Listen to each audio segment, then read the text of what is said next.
We can't talk about the current political unrest without addressing the recent fire that destroyed Grenfell Tower, a preventable tragedy that has left a community feeling abandoned, angry and frustrated at a system that has let them down.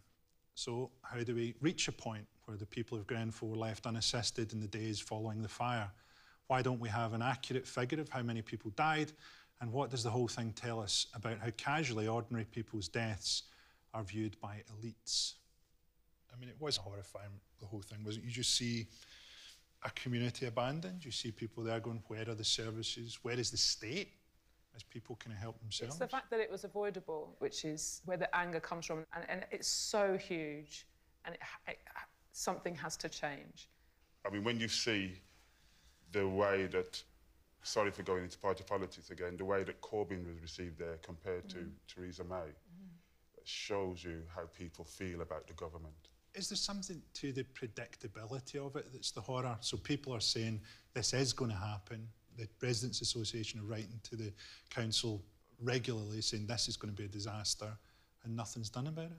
I retweeted something a few days ago, and it's from YouTube, and it's from 1982, and it's predicting this fire. Wow. There's all these men in suits talking about the way they've been clad. It's a prediction of this fire, not of this particular tower, Grenfell Tower, but it's saying this is going to happen in 1982. I've only just seen it, actually. I just drove past it on the way here.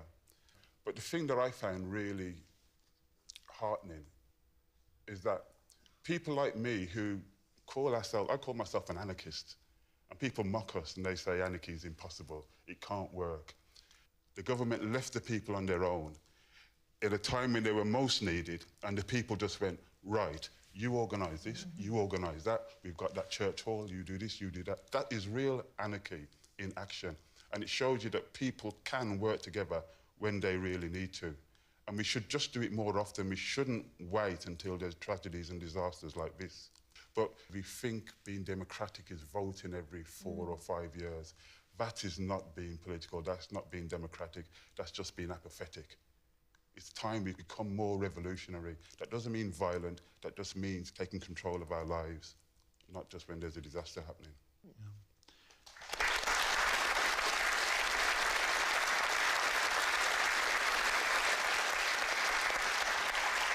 What do we think is going on with the body count? Well, I think if you look at any building where there's a lot of people, how can you count everybody that's there? You can't just count by the residents on the census. There's going to be people visiting, there's going to be people staying overnight. A lot of people apparently ran to the top of the building. And so, you know, they can't find their bodies. Well, David Lammy, who's one of the local MPs, he's getting very, quite rightly worked up about this lack of a proper body count.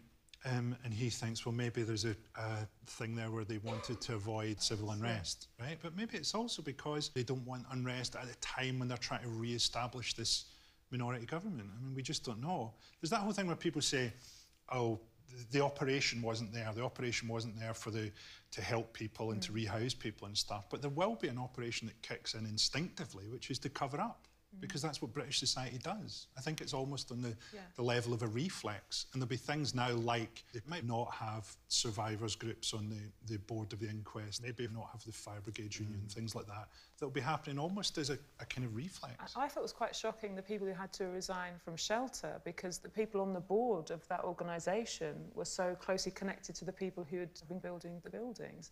Also, the thing about like Jeremy Corbyn getting this warmer welcome, I think the other thing I find really dangerous about kind of good figures and bad figures in politics is this has happened under both parties. It isn't something that's new. This is what happens in any government. They cut corners and the poorest people are the victims. Let's be honest, why were those tower blocks built?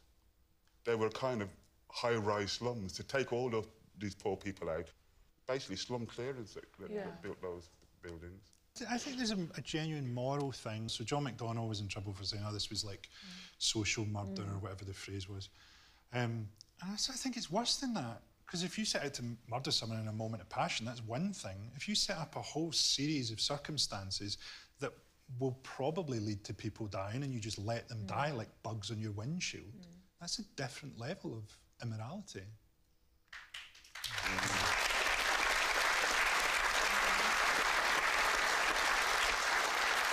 Anyway, we're going to have a wee look at some of the coverage around it.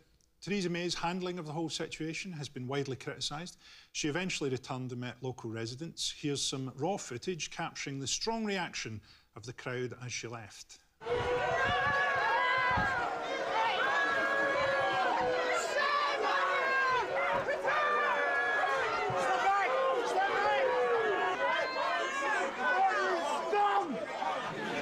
I tell you, Theresa May, you can criticise her for being the kind of face of kind of uncompassionate capitalism, but every time I look at her, I just want to give her a massage. She has this way of leaning forward. Yeah. You know, she needs a bit of yoga, she needs to straighten up, and she needs a shoulder rub. And, you know, I want to take her to my saloon. Whoa! Do you have a massage saloon? Yes, I do, yeah. It's a sideline. I know what you mean. She's a bit like an angle-poised lamp or something. It's strange, you know? The Leaning Tower of Theresa. Yeah. Do you know what I think? Theresa May, the more we use her as, we blame her name, she will go, they'll blame her as a bad Prime Minister, they'll continue. It's the Tories, it's a party of people. You have to keep remembering, it's all of them, not her. Yeah, but I can't massage all of them. Now, the media has also been questioned over its coverage of Grenfell Tower. Although obviously frustrated with the mainstream media, some residents have refused to be pigeonholed by the coverage, as this forceful interview demonstrates. What do I want to happen? I want it to be a revolution in this country. I say fuck the media, fuck the mainstream. You don't deserve to be there, do you know what I'm saying? I mean, we should be campaigning not to government, but to the BBC, who acts as mouthpieces for this corrupt government. You know what I mean? People need a revolution in this country, nothing short of that. And if this was any other country, there'd have done been a revolution. We've seen how you, the mainstream media, have responded and reacted. But what this election has done is shown that people are immune. They're wearing bulletproof vests to you and the other billionaire sort of media owners and Rupert Murdoch and all those other motherfuckers. I say you personally, but I'm identifying you as the mainstream media. Do you understand what I'm saying to you? You are a bunch of motherfuckers.